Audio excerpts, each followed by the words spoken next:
Bonjour. Voici le premier journal télévisé de 24 heures sur la Une. À partir d'aujourd'hui, l'information télévisée sur la première chaîne, journaux et magazines, sera conçue, réalisée et présentée par une nouvelle équipe de journalistes, composée en majeure partie par toute l'équipe de 24 heures sur la 2, qui vous informait depuis novembre 1969 sur la deuxième chaîne. Cela veut dire essentiellement que le travail, mené pendant 3 ans par cette équipe, sera poursuivi sur la première chaîne dans le même esprit et avec la même conception qui était l'image de marque de 24 heures sur la 2. Ce journal de 13 heures, nous savons qu'il est spécialement suivi chaque jour par les téléspectateurs de province et surtout ceux qui ne résident pas dans les grandes agglomérations urbaines, plus particulièrement encore par les femmes, de nombreux agriculteurs, les jeunes aussi. C'est pour eux que nous composerons ce journal.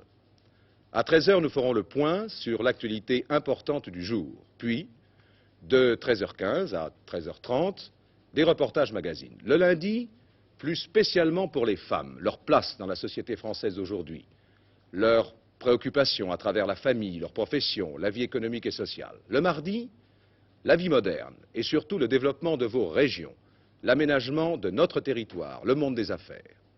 Le mercredi, nouveau jour de congé hebdomadaire des écoliers, nous nous adresserons aux jeunes. Et le jeudi, aux agriculteurs et au monde rural en général.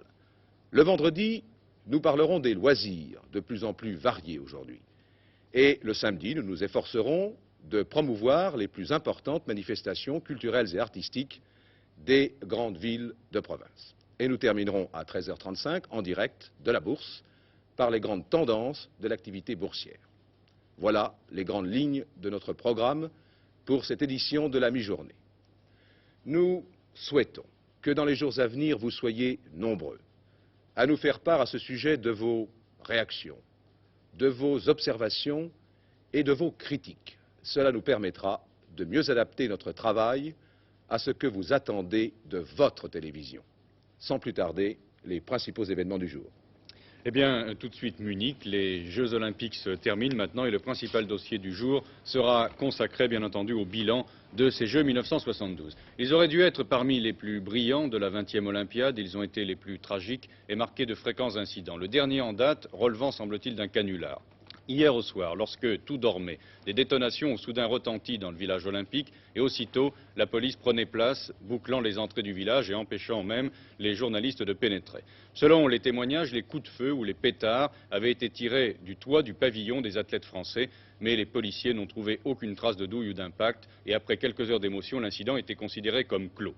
Toutefois, pour le chef du service de presse du comité des Jeux, comme pour le porte-parole de la police de Munich, s'il s'est agi d'une plaisanterie, eh bien, elle est de caractère macabre et de fort mauvais goût après les événements qui se sont déroulés la semaine dernière au village olympique.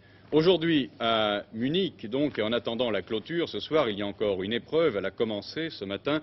Il s'agit du Grand Prix équestre de saut d'obstacles par équipe et parmi les concurrents, il y a des cavaliers français. Bernard Gollet.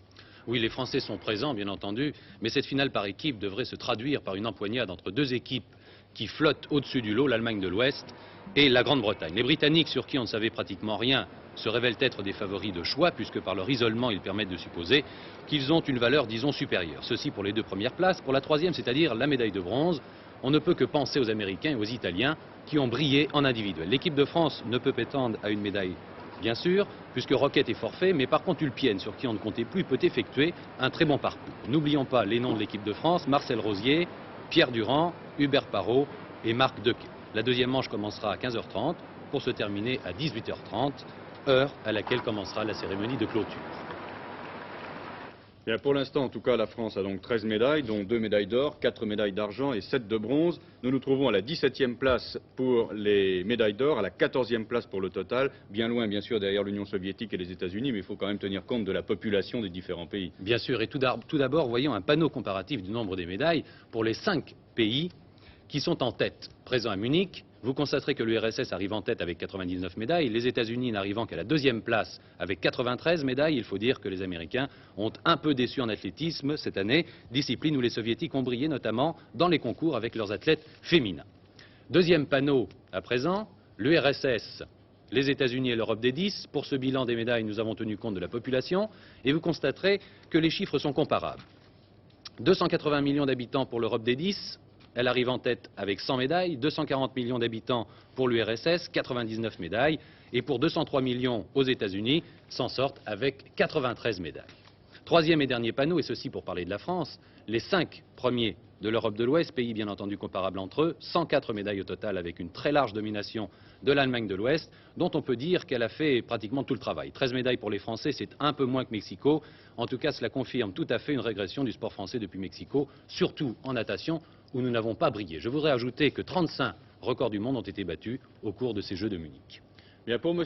Joseph Comiti, en tout cas, la France n'a pas démérité et elle a rempli son contrat. Toutefois, déclaré hier soir à la télévision, le secrétaire d'État à la jeunesse et au sport, on ne peut être pleinement satisfait de ces résultats et une réforme de structure du sport français s'impose. Vous pourrez voir ce soir sur notre antenne les cérémonies de clôture des Jeux Olympiques. Elles n'auront pas l'aspect et l'ambiance que l'on prévoyait. Ouverts dans la joie, les Jeux ont failli être interrompus il y a 6 jours par le drame qui a fait 18 morts. Ce soir, c'est donc dans le recueillement et la solennité que se déroulera la cérémonie de clôture. Il faut dire que ces Jeux auront été marqués par de nombreux incidents provoqués généralement par l'intrusion de la politique. Et puis il y a eu aussi quelques contestations. Par exemple, pour le basket-ball, hier, le titre olympique a finalement été attribué à l'Union soviétique et les États-Unis ont refusé la médaille d'argent. À travers les victoires, les déceptions et toute cette vie qui entourait les compétitions, voyons comment les spectateurs ont vécu ces Jeux Olympiques. Christian Brincourt a interrogé 2 étudiants français, des supporters du sport qui ont vécu ces Jeux. Que ressentez-vous au milieu de ces 90 000 personnes ici? Une atmosphère vraiment très chaleureuse, une ambiance, tout le monde se sent chez soi pratiquement. Et vous sentez chez vous? J'ai constaté que je suis venu le jour de la cérémonie pour les Israéliens. Et c'était sensationnel au point de vue contraste. Ici, tout est bien, tout le monde applaudit, tout le monde rit ensemble. Tandis que ce jour-là, j'étais vraiment en bas du stade. Je me suis senti vraiment écrasé. C'était grand, un grand silence. Où êtes-vous logé ici à Munich? Dans un lycée, une organisation qui me loge. Oui. Est-ce que ce voyage représente un effort financier important pour vous? Bah oui, il a fallu qu'on paye nous-mêmes le transport, tout ça. Donc, Oui. Ça vous revient à combien 8 jours ici à Munich? 50 francs.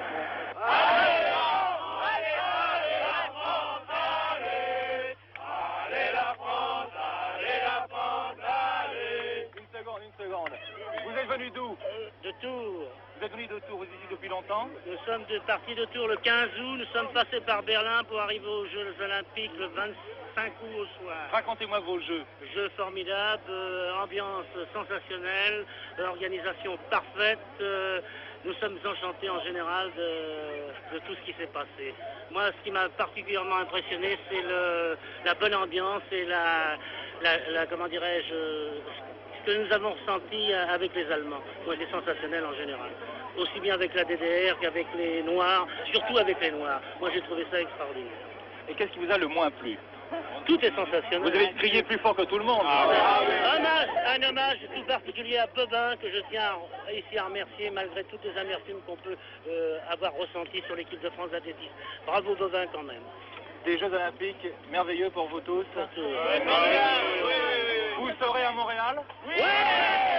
40 de l'US Tour à Montréal. Une cérémonie.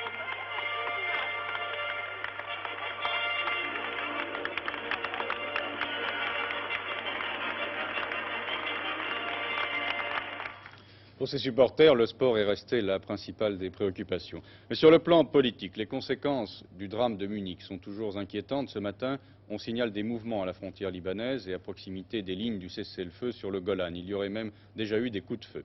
Et puis, hier soir, à Bruxelles, un fonctionnaire de l'ambassade d'Israël a été attaqué à coups de mitraillette et blessé à la tête. Cela s'est passé dans un café de la place de Brouckère, c'est-à-dire en plein centre de Bruxelles. En France, cette semaine sera marquée par la rentrée scolaire, tandis que les rentrées sociales et politiques sont maintenant déjà amorcées.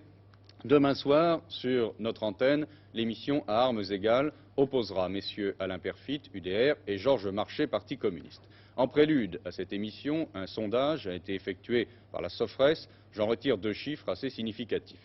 43% des Français estiment que le système socialiste tel qu'il est pratiqué en Union soviétique est mauvais. D'autre part, 27% croient que le Parti communiste français pourrait faire mieux en France. Mais vous en saurez plus demain soir en suivant cette émission.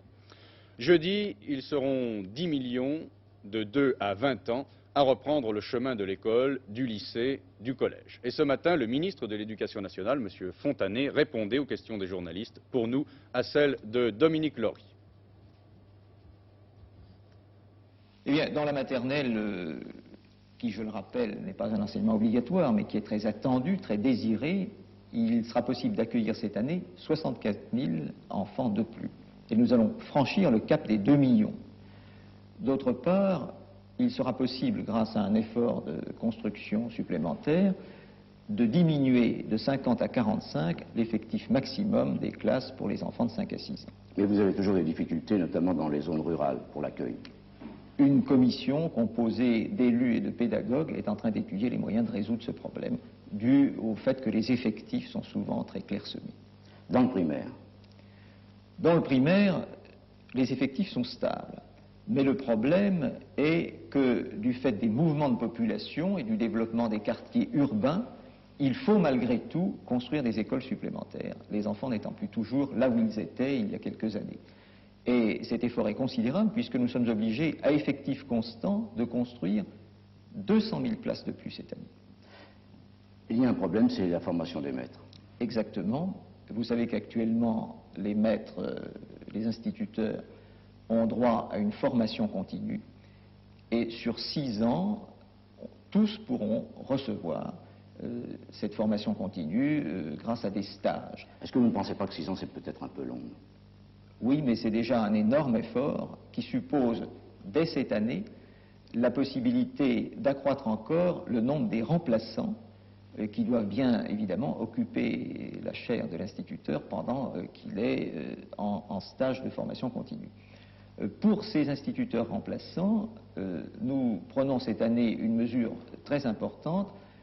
Nous créons 3000 postes d'instituteurs remplaçants titulaires, c'est-à-dire qu'ils pourront suivre une carrière normale, et cela répond à un vœu très insistant du corps enseignant que nous avons retenu. Le secondaire. Dans le secondaire, le problème est aussi celui de la croissance des effectifs. 80 000 élèves supplémentaires à recevoir cette année. Et le second problème, c'est la réforme de ce qu'on appelle le cycle pratique. Vous savez qu'il y a quelques années, on insistait sur le fait que 200 000 enfants, chaque année, entraient dans la vie active sans préparation suffisante. C'était ceux qui étaient issus des classes de transition et qui passaient ensuite dans les classes dites pratiques. Cette année va commencer à entrer en vigueur un nouveau régime grâce auquel les enfants, à partir de 14 ans, quand ils seront issus des classes de transition, pourront entrer dans des classes pré-professionnelles et ensuite, s'il le faut, dans des classes préparatoires à l'apprentissage. De cette manière, aucun ne sortira de l'enseignement sans avoir reçu un solide début de formation professionnelle. À Rome, les 10 vont décider dans les 48 heures de la tenue ou non du sommet européen qui est prévu pour le mois d'octobre à Paris, en principe le 19. Généralement, on pense que le sommet aura lieu, mais il faut encore lever quelques hypothèques et mettre en avant les points d'accord qui rendront utile la conférence, qu'il s'agisse de l'union économique et monétaire de l'Europe ou de l'union politique. De Rome, alors que les réunions ont tout juste débuté, Alain Fernbach. À vous, Rome. Rome 1957, c'est le traité qui pose la première pierre de l'Europe. Rome 1972, c'est la conférence des ministres des Affaires étrangères et des Finances qui doit vérifier si les fondations sont assez solides pour monter d'un étage la maison Europe. Ce nouvel étage doit être l'union monétaire et économique. Si les 10 trouvent des points d'accord pour cette construction, alors se tiendra sans doute à Paris en octobre le fameux sommet européen.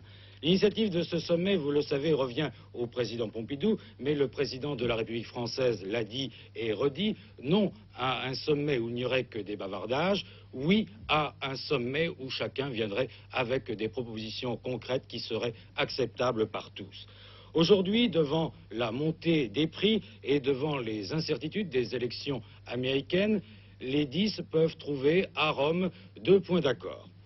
La création d'un fonds monétaire européen et une lutte coordonnée contre l'inflation. Voilà schématisé l'enjeu de cette conférence de Rome qui se tiendra à partir de cet après-midi ici au ministère des Affaires étrangères et qui se terminera demain soir. Donc demain soir, on devrait savoir si le sommet européen de Paris aura bien lieu.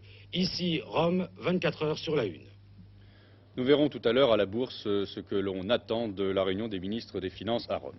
Eh bien, il est 13h15, c'est maintenant notre partie magazine, comme vous l'a annoncé tout à l'heure Jacques-Alexandre. Voici le premier de nos magazines, la rentrée au féminin pluriel. Magazine aujourd'hui consacré particulièrement aux femmes.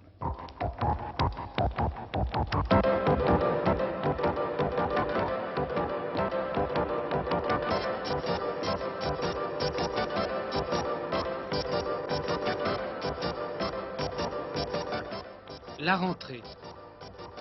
Elle n'est scolaire que de nom. On devrait dire plutôt maintenant rentrée nationale, parce qu'après le farniente de l'été, quelques 30 millions de Français reprennent le chemin de l'habitude. À l'heure H de la mobilisation générale, nous avons voulu cependant regagner le passé. Un instant, le temps de succomber avec Jean-Pierre Abou au charme de la demoiselle du Luxembourg. J'accompagnais mes parents dans les champs la plupart du temps. Et puis la rentrée, eh bien, c'était, à ce moment-là, c'était la vendange. Alors aussitôt la vendange terminée, on rentrait à l'école. Et c'était, évidemment, je n'ai pas beaucoup de, vous savez, c'était une chose tellement naturelle. Est-ce que vous aviez les habits neufs pour cette rentrée? Est-ce que c'était une joie? Ah oui, c'était une joie, parce que moi, j'aimais beaucoup la classe. Est-ce que vos parents vous habillaient tout spécialement pour la rentrée? Non, on était vêtus proprement. D'ailleurs, on n'avait pas des habits spéciaux pour la rentrée. C'était un peu suivant l'usure des vêtements.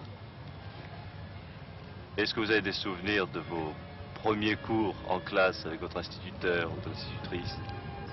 Oh, ça remonte très longtemps. J'ai eu une ma première institutrice. Je l'ai eue un mois seulement, elle est partie en Algérie. Ma seconde institutrice, alors elle est restée 2 ans. Écoutez, une école de campagne, c'est pas du tout comme une école de ville. Et autrefois, c'était pas comme aujourd'hui. C'était comment autrefois, justement? Eh bien, justement, on vous apprenait à baisser, c'est-à-dire que je connaissais mon alphabet avant d'entrer en classe. Parce que j'avais une mère qui s'en occupait beaucoup. Et alors, l'alphabet, vous savez, c'était B à bas, B, E, B, etc., etc. Et puis alors, des petits problèmes, par exemple, des petites additions. 3 et 4, ça fait 7, etc. La multiplication, et ensuite, plus tard, la division. Est-ce que vous trouvez que ça a beaucoup changé maintenant, la rentrée? Oh oui, énormément. Oh oui, énormément. D'ailleurs, en ville, c'est beaucoup plus cérémonieux. Vous trouvez que c'est plus cérémonieux maintenant? Ah oui, parce que dans les campagnes, c'est pas du tout le même genre de vie qu'à la ville. Pas du tout, parce qu'on est tellement préoccupé par les travaux des champs qu'une rentrée, c'est une chose tellement normale, ça passe presque inaperçu. Tout cela n'existe plus. On serait tenté de dire hélas. La rentrée d'aujourd'hui est devenue une vaste préoccupation à questions à facettes dont les réponses appartiennent aux spécialistes. Une rentrée ne s'improvise plus. Mesdames, nous vous écoutons, vous avez la parole. Comment les enfants vont-ils être habillés pour la rentrée? La mode de cette année, elle est extrêmement simple. D'abord, avant tout, elle est classique et fonctionnelle. Elle est basée a priori sur les coordonnées. J'ai pratiquement fait les gammes de 3 coloris, c'est-à-dire les gris, les marines et les marrons. Et simplement, en coordonnant les coloris, les enfants sont habillés de la manière la plus simple, de façon pas être ridicule et pas être déguisés, et surtout pas avoir l'air de petits adultes miniaturisés. Donc, quelle va être la tenue des enfants pour la rentrée scolaire? Comment vont-ils être habillés pour aller en classe? Bon, bien, pour les garçons, des pantalons longs à plis, comme les pantalons de grand-père dans le temps, beaucoup de pullovers, et alors une mode très sportswear américain, blouson avec les coudes renforcés, les épaules, les lettres à l'américaine, enfin très collège américain.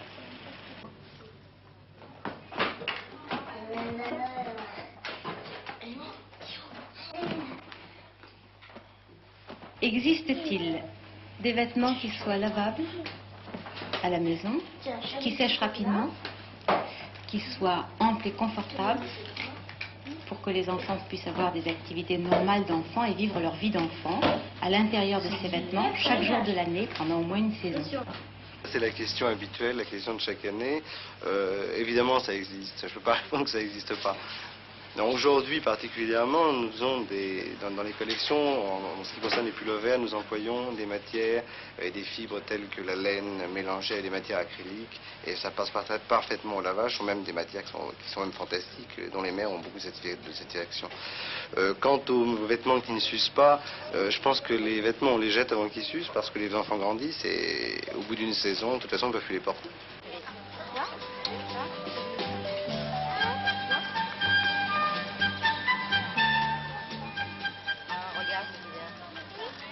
J'ai un fils qui a 3 ans, qui va à l'école pour la première fois. Si le premier jour il ne veut plus y retourner, que dois-je faire? C'est un problème qui est souvent abordé par les mamans et c'est un problème qui existe également pour le personnel enseignant des écoles maternelles. Tout dépend de la façon dont la maman a préparé son enfant à son entrée à l'école maternelle. Il est préférable, à mon sens, que la maman attende le second jour de la rentrée, au moment où le groupe des anciens s'est déjà formé et l'enfant arrivera dans un groupe dans lequel il trouvera des activités, des sollicitations et la maîtresse sera beaucoup plus disponible pour s'occuper de lui plus particulièrement.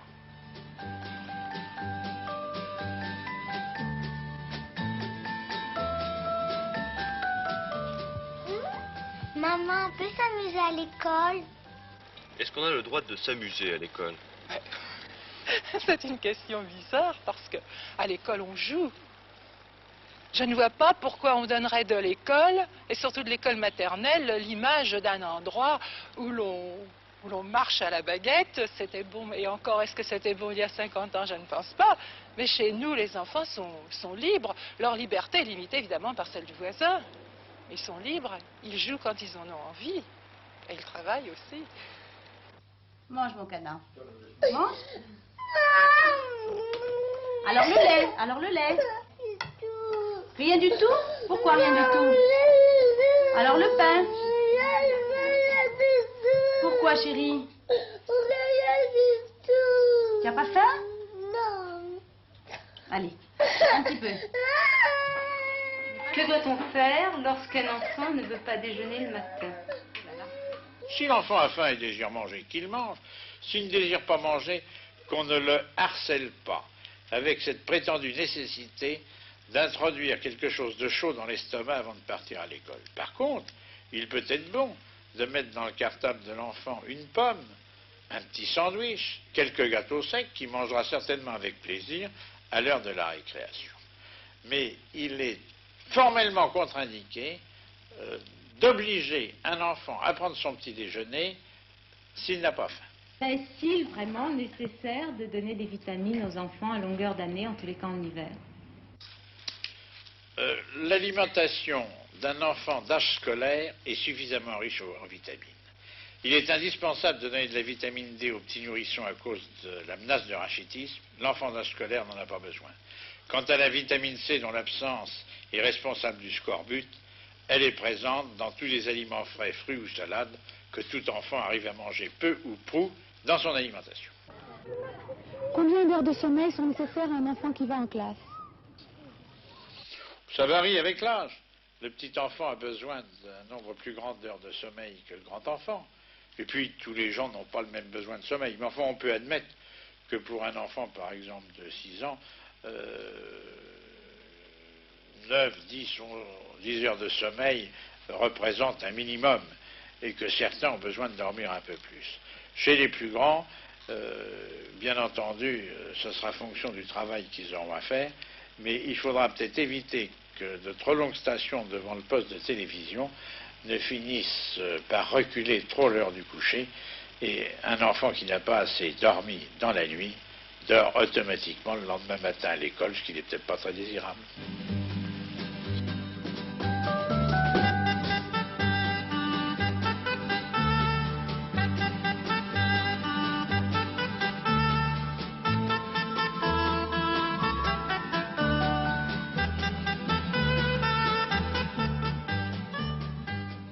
J'ai un enfant qui est au régime et j'aimerais savoir si à la cantine on peut lui faire des repas diététiques.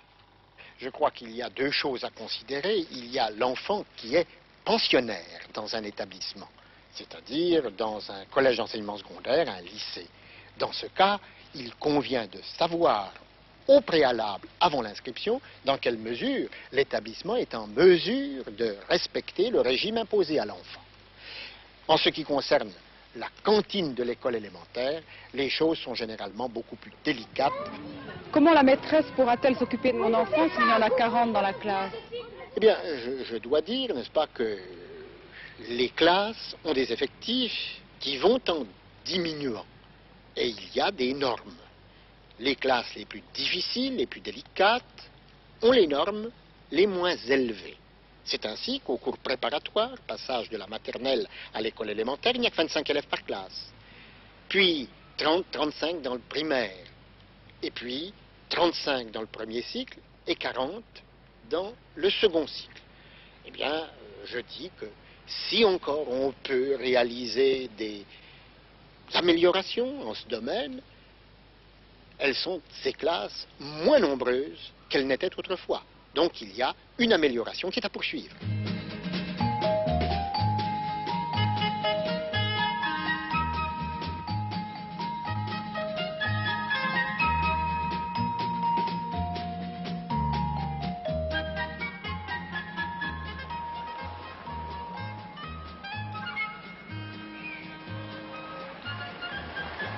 À partir de quel âge peut-on laisser les enfants aller à l'école tout seuls, en toute sécurité? Nous ne sommes pas chargés d'accompagner les enfants de leur domicile à l'école. Nous assurons leur sécurité en ce qui concerne les passages dangereux, essentiellement au point de vue circulation.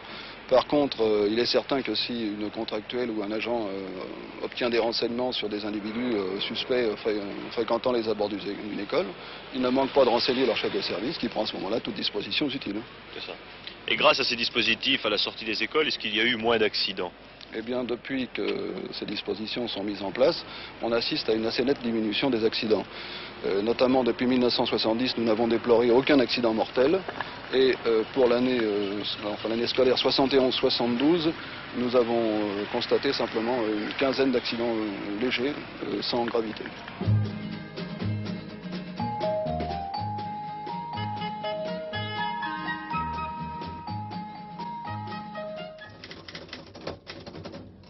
Je voulais vous poser une question. Si mes enfants sont malades, ai-je le droit à un congé, un jour, plusieurs jours pour les soigner? Le Code du travail ne prévoit pas le droit. Mais il faut reconnaître que de nombreuses conventions collectives et accords d'entreprise en font état, que ce soit les banques, l'industrie pharmaceutique et non alimentaire, que ce soit également l'ameublement, la quincaillerie, etc. Ces conventions collectives fixent généralement une durée maximum. Ça peut aller d'ailleurs de quelques jours à 2 mois. Elle prévoit également, évidemment, un certificat médical, ce qui paraît bien normal. Aussi, les caisses d'allocation familiale prévoient des indemnités journalières pour des mères qui sont obligées de s'arrêter pour soigner leur enfant. Mais bien entendu, comme il s'agit là de fonds sociaux, c'est la liberté du conseil d'administration d'en décider ou non. Et d'une récente enquête de l'UNAF auprès de ses représentants dans ces caisses, il résulte que c'est une pratique qui n'est pas forcément généralisée. Donc, il n'y a pas de solution d'ensemble. Or, il y a un petit problème, qui est même un gros problème, c'est que les crèches ne prennent pas les enfants malades. Que font donc ces mères acculées à ce problème d'ordre affectif et familial dans ce cas-là? Eh bien, il y a une solution évidemment, peu souhaitable, qui consiste à se faire donner un certificat médical pour elles-mêmes. C'est pourquoi, devant une telle carence, l'UNAF estime qu'il faut absolument prendre d'urgence une solution légale surtout à une période où on incite les femmes, pour des raisons d'ordre économique dont je ne discuterai pas ici, à cumuler à la fois leurs activités professionnelles et familiales.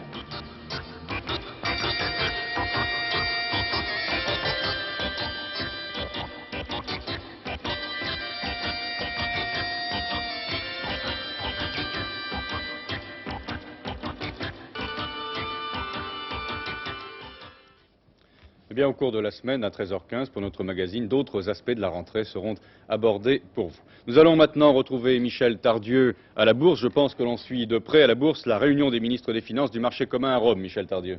Oui, bien sûr, Jean-François, c'est une semaine très importante qui commence pour tous les financiers, pour tous ceux qui ont des responsabilités financières, qu'ils soient gouvernants, qu'ils soient chefs d'entreprise ou qu'ils soient simplement des épargnants en quête de placement pour leurs économies. Parce que bien sûr, c'est la construction européenne qui est en cause, comme l'a rappelé Alain Fernbach de Rome tout à l'heure, mais aussi parce que chacun des points techniques qui vont être abordés concerne directement tous ceux qui ont des responsabilités pécuniaires. On va parler de l'or à Rome. M. Giscard d'Estaing a donné une interview au magazine américain Newsweek cette semaine, et le ministre français des Finances rappelle que le souci de la France est de ne pas laisser dormir les réserves d'or qui sont dans les caisses des banques centrales.